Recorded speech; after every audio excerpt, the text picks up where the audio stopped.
A creepy old man wants to marry my 18-year-old niece and demands that she give him a child as a Christmas gift. So I'm doing everything to stop their marriage. It all started when my niece, Ella, was 18, and that Christmas, everything shifted in a way I could never have predicted. I wasn't sure what bothered me more, the fact that she had become engaged to a man twice her age, or the fact that, despite my gut screaming at me, no one else in my family seemed to see the problem. I should probably explain how Ella and I came to be so close. My brother, her father, and I had a big age gap. He was 25 when I was born, so I became an uncle at the age of 14. By the time Ella was born, I was already a teenager, and we got along almost like siblings. Because of our close age, she always felt like someone I could talk to. Even as she grew older, our bond remained strong. I never once felt like an uncle to her. I was more of a big brother figure. But when she turned 16, things began to change. My brother and his family moved far away, and it wasn't easy to keep in touch with them as often. We exchanged texts and phone calls, but those didn't compare to having them nearby for family gatherings and holidays. I knew she had a boyfriend by the time she was 18. It wasn't until last Christmas, however, that I realized just how serious things had gotten. Ella had been telling me about him, but I hadn't met him. She kept saying he was older, but nothing in her stories prepared me for what I saw. On my birthday, my brother had invited her boyfriend over for the first time, and I was eager to meet him. But when Ella walked in with a man who looked nearly twice her age, I froze. I smiled politely when she introduced us, but inside, my head was racing. The man she called her fiancé, Mark, was 36. Ella was barely 18. She was still figuring out who she was, and he was nearly 20 years older than her.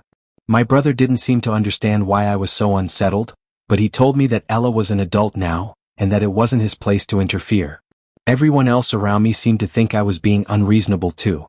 Some of them even suggested I was jealous of Mark, and that hurt. I've never been one to compare myself to others, especially not a man like him. I'd never considered dating someone younger than 25, much less someone who was still in high school when I was already well into adulthood. They told me it was legal. They told me it was normal. But I couldn't shake the feeling that something was wrong. I knew this wasn't just about age, it was about power dynamics, about a man who had no business being involved with someone so young. The fact that they were engaged only made my stomach turn. I tried to speak up, to warn her, but all I got was backlash. My outburst only made the situation worse. I was told I ruined Ella's happiness. Everyone was so quick to dismiss my concerns, framing me as the villain. I couldn't stop thinking about how little Ella knew about the situation she was walking into, how she was too young to truly understand the implications of what she was doing. That night I couldn't sleep. I lay awake wondering if I'd crossed a line, if I was overreacting. Was it my place to interfere in her life like this? I was her uncle, not her parent. But the thought of her getting married, of potentially never being able to escape, kept me awake. It wasn't just the marriage. It was the life that might come after it. I knew she didn't realize what she was getting herself into. But I also knew I couldn't just stand by. The next day I decided to reach out. I texted Ella, apologizing for my outburst. I knew it was wrong to speak the way I did, but I wasn't backing down from my concern. I told her I loved her, that I only wanted what was best for her, and that I wanted to talk. I asked if we could meet up for coffee and talk about everything, just the two of us. I wanted her to hear me out, to understand where I was coming from, and maybe, just maybe, see the situation for what it really was. I also texted my brother. I told him I was sorry for how I handled things, but that I still thought Mark was a predator, and that I couldn't just ignore it. I didn't expect him to change his mind, but I needed him to understand my side. I had no idea how he'd respond, but I was prepared for anything. A few days later, I heard from Ella. She agreed to meet. When we sat down, I could tell she was nervous, unsure of where the conversation was going to go. I started slow, trying not to overwhelm her, but I couldn't help it. I told her that I didn't think it was healthy for someone so much older to be involved with a teenager. I wasn't saying she didn't deserve love, I just didn't think it should come from someone like Mark. He was old enough to be her father, for God's sake. Ella seemed confused at first, but as I spoke, I could see her start to consider my words. I asked her what she would think if I told her that someone born today could be her future partner. It was a jarring thought, but I hoped it would put things into perspective.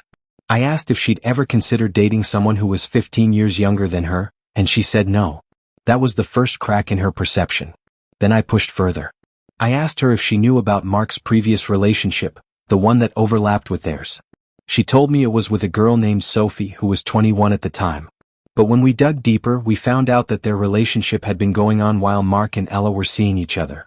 Mark had told Ella that he had been single since they met, but when we looked through his social media, we saw a post celebrating his ex, Sophie, just weeks before he started dating Ella. It was another piece of the puzzle that didn't fit. I asked her how she felt about Mark flirting with other younger girls, including some of her friends. She admitted that he had been behaving oddly, but when she confronted him, he denied everything. That was when I asked her about his comment regarding having children with her. He'd mentioned it in passing, saying it would be cute to see her raise kids. Ella had brushed it off at the time, but now she was starting to see it as a red flag. She told me she didn't want to be a mom yet. She wanted to go to college to live her life, and she wasn't ready for that kind of commitment. She didn't know what to do because Mark had become her whole world, and breaking up with him felt like losing everything. I reassured her that she had people who loved her and would support her no matter what. She wasn't just Mark's girlfriend, she was Ella, someone strong and capable of making her own choices.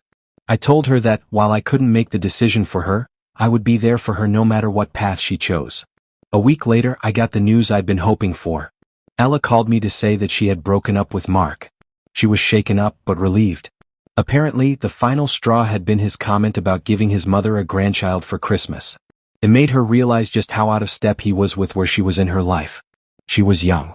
She wanted to live, to explore, to grow, not be trapped in a relationship that had red flags all over it. For the first time in months, I felt a sense of hope. I didn't know what Ella would do next, but I knew she had made the right choice. And maybe, just maybe, she was finally seeing through the haze of manipulation Mark had woven around her.